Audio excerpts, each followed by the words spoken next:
Today we talk about why is what's good for the goose is not good for the gander when comparing IUI and IVF.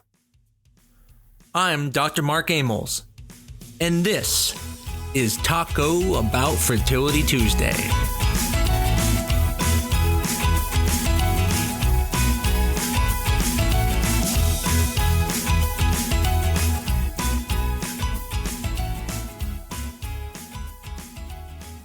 I get asked a lot why we're not doing things in IUIs that we would do in IVF, or vice versa, why are we not doing things in IVF that we did in IUIs? That's a great question. And so today I want to talk about why we don't do always the same things and when sometimes those same things are necessary. Let's first start with IUIs. So one of the things I get asked a lot with IUIs is why we don't use ganirelix or cetrotide to block ovulation, because we do it in IVF. And one of the reasons we don't is because what causes ovulation isn't just the size of the follicle. It has to do with the estrogen level. And so when you're doing IUIs, you're not trying to make a lot of eggs grow. You're trying to maybe make 3 or 4. So the estrogen level never gets high enough to cause ovulation too early. But with IVF, you're making multiple eggs, sometimes 10, 12, 20. And so very early on, the estrogen level will rise and will initiate the process of ovulation. So you have to give a medicine to block the process so you can let the follicles get big enough so that way they'll be mature. Otherwise, they would ovulate too soon and would have a lot of immature eggs.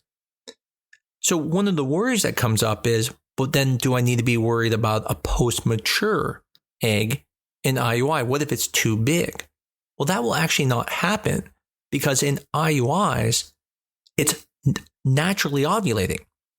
So you don't have to worry about holding it back like you would in IVF. In IVF, you could be preventing ovulation, and so the egg could eventually become post-mature. But in an IUI, it will ovulate at some point, and so you know it will never be in that post-mature state.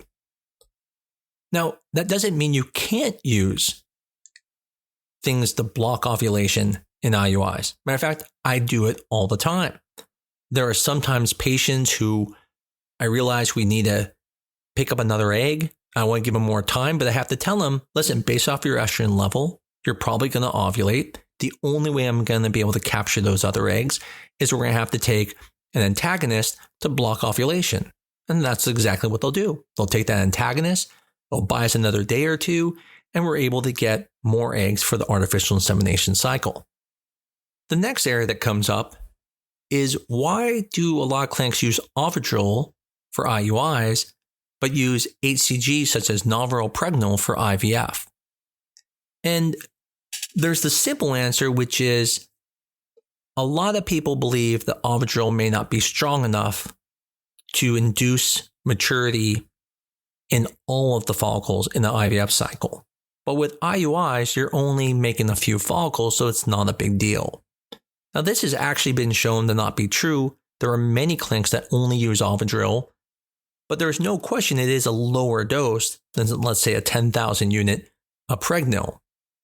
And so you do have clinics who use Ovidrel, but most will usually use Ovidrel for IUIs.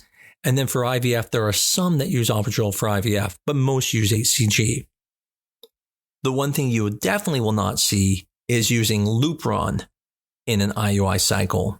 And the reason why is because you're rarely going to make enough eggs in an IUI cycle that you're worried about ovarian hyperstimulation that you would give a Lupron trigger versus an HCG trigger. So that's really an IVF thing. And honestly, if someone probably did make that many eggs in an IUI, they would either be canceled or get converted over to IVF. The other area I get asked is, how come we use Clomid or Femara in IUI cycles, but we really don't use them in IVF cycles?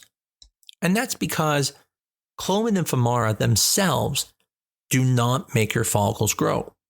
All they do is trick the body into thinking the estrogen lower, or they actually lower your estrogen levels that then cause your pituitary gland to make more hormones that make the eggs grow. But there's a limit because your pituitary only has so much hormone. At some point, it says, that's all I got.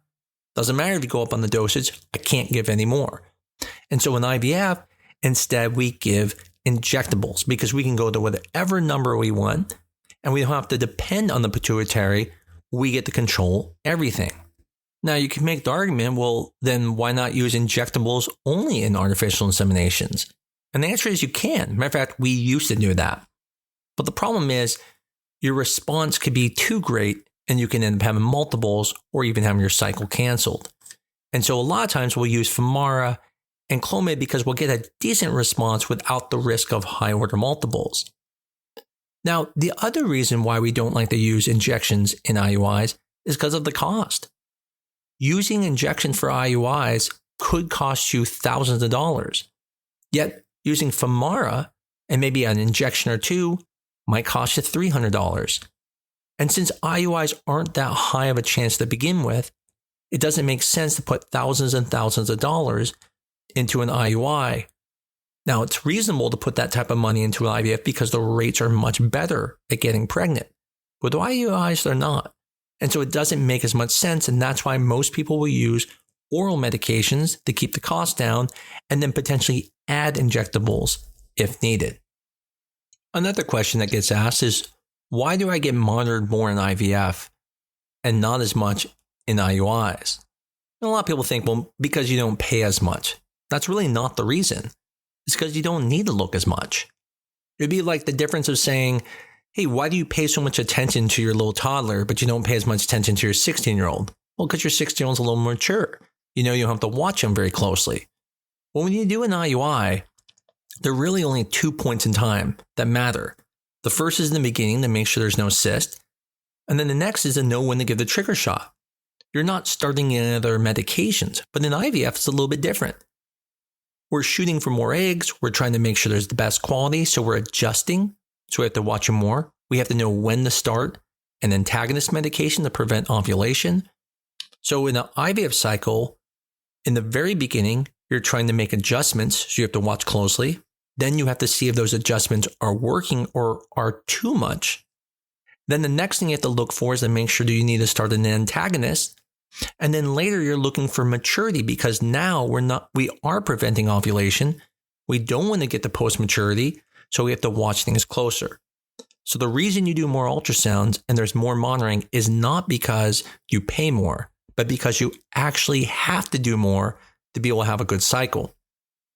You rarely hear me say that other clinics do things wrong because I do believe there's a lot of ways to do things. But truly, if you are doing the IVF cycle with another clinic and you're only being seen twice, then that probably isn't a good clinic because you do need to be seen more when it comes to IVF. So why do we take antibiotics in IVF, but we don't take them in IUIs?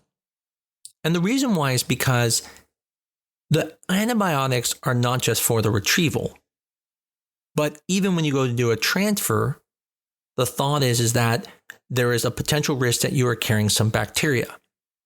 And so when you go to do the transfer, we are theoretically treating any bacteria to reduce that for the transfer. Now in an IUI, because you're not doing a procedure where you have a needle going through the back of the vagina, the antibiotics aren't needed. But like I said, the other benefit of antibiotics, especially in a fresh transfer, is also clearing the system of any possible bacteria that could be interfering with implantation. Another question comes up is, why do we take birth control for IVF but not IUIs? Now, if you heard last week's episode, you would know that the reason birth control is in IVF is to synchronize the eggs. And that's because we're making a whole bunch of them. In IUIs, we're not trying to make a ton of eggs. We're maybe making 2, 3, 4 at the max. And so if they spread a little bit, meaning the measurement of the follicles might be, let's say, 15, 17, 19, 20, it's not that big of a deal because they're not going to ovulate anyways till they're around the appropriate size. So most of them will be in that mature zone.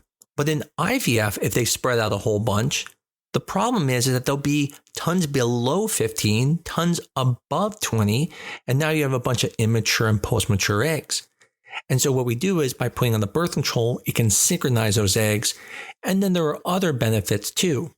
Now, that being said, there are times I do put people on birth control for IUI cycles. The couple reasons I put them on is one, sometimes they're going to be gone during treatment time and they want to absolutely do treatment when they get back. So I tell them, listen, go on birth control, manipulate your cycle, and we can just start it when you get back, when you stop the birth control. The other benefit is people who have high FSH levels who want to try IUIs. Just like I talked about in the last episode, I'll put them on birth control for a period of time, suppress their FSH for a period of time until it's in normal range, then stop it and hit them with high dose medications. And usually can get these women to ovulate who normally don't ovulate because their ovarian reserve is so severely low. The last question I'm going to go over is why, when a man ends up having sperm extracted from the epididymis called a PESA, can you do IVF but can't do IUI? And the reason for this is because there's just too few sperm.